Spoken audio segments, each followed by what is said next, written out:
When studying any New Testament book, the first thing that we often do is consider the evidence that we have for authorship, date, and why and to whom the book or books may have been written. The study of this kind of information falls under the category of New Testament introduction, and you can find this information in resource books often entitled New Testament Introductions.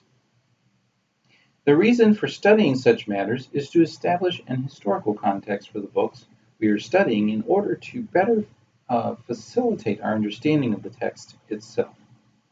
All of these topics, authorship, date, and why and to whom the book was written, are challenging topics in New Testament studies and are often debated, and Luke-Acts are no exception. Darrell Bach, in Chapter 2 of your textbook, discusses these matters in brief before offering you an overview of the content of Luke-Acts later in Chapter 4. Bach makes the argument for the unity of Luke-Acts in Chapter 1, as there are those who question the relationship between the two books. While most do not doubt that the books were written by the same author, the question has to do more with whether the author planned both of these books together in the beginning, or if Acts may have been a later addition or afterthought. Bach makes a successful argument that the literary themes that run through both the Gospel and Acts suggest that the author had a single intention to write a two-volume work that demonstrates how God is active in history first through the Messiah, Jesus Christ, and then through his followers in the establishment of the church by the Holy Spirit. In his discussion of authorship, Bach makes a strong case for Luke, a companion of Paul's, to be the author of the two-volume work. Luke-Acts has been consistently attributed to Luke throughout church history as the early evidence to test. There are 3 references in the New Testament that speak of Luke as a faithful companion of Paul and a beloved physician, and they are listed on the PowerPoint.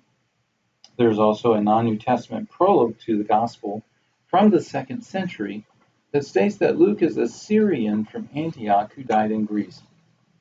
This prologue would have been attached to the Gospel and not original to it, which is why it is called a non-New Testament prologue. As you may or may not realize, Luke's Gospel begins with a 4-verse prologue, or what we might call an introduction, or literally a preword, sometimes what we call a foreword in a book. And so someone or a group of people added an additional foreword to the Gospel, identifying the author. Now, this addition to the book doesn't necessarily prove that Luke is the author, but is just one more piece of evidence in a line of evidence, all of which points to Luke. Another evidence of authorship may be the we passages of the book of Acts. That's not we like yes in French, but the first person plural we that is used in English. The we passages begin in Acts 16 and continue until the end of the book. They appear and disappear in the text and hold some mystery as to their source. We will discuss these further when we get to this section of Acts, but the traditional view is that these are first-hand accounts from the author himself, who was traveling with Paul as a companion on his 2nd and 3rd missionary journeys, as well as on his travel to Rome during his imprisonment. Since Paul himself attests to Luke being a ministry companion of his, many have identified these first-hand accounts in Acts as being from Luke himself. Luke is believed to have been a Gentile who may have been a God-fearer, that is, a Gentile who followed the Jewish faith and attended synagogue. We will encounter this group in our study of Acts. Luke's knowledge of Greek and the Septuagint suggests he is a Greek speaker, and his overall interest in the spread of the gospel to the Gentiles suggests he is a Gentile. In addition, Paul's mention of him in Colossians 4:14 also seems to place him among the Gentile companions of Paul. In this passage beginning in 4:10, Paul lists his companions who have helped him in the gospel. He first names his companions such as Barnabas and Mark, whom he says are, quote, the only Jews among my, quote, co-workers, end quote. Then, after identifying the Jews, Paul lists other co-workers who have clearly Greek names. They are outside of this Jewish group and are presumably Gentiles. Among this latter group is listed Luke the physician. The next item for discussion in these introductory matters is the dating of Luke Acts. There are primarily two periods that have been suggested for the composition of Luke Acts. The first is the AD 60s, and the second is sometime after the destruction of the temple in AD 70, perhaps in the AD 80s. Bach argues in his textbook for a date sometime in the late 60s. He argues for this date for two main reasons. The first reason is because Paul is still alive at the end of Acts. There is in fact no mention of either Paul's death or James, who was head of the church in Jerusalem. James is believed to have died a martyr's death around AD 62 in Jerusalem, and Paul died in Rome under the Neronian persecution around AD 64. The second reason for Bach's argument is that Luke seems to show no knowledge of the destruction of the temple, which Bach believed was too important for an event not to be included, for example, in Stephen's speech in Acts 7.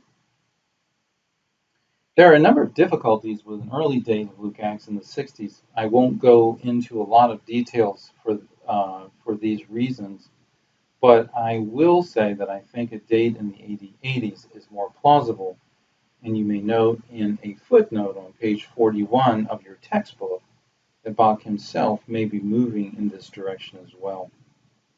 I will outline very quickly some reasons for a later date being more plausible.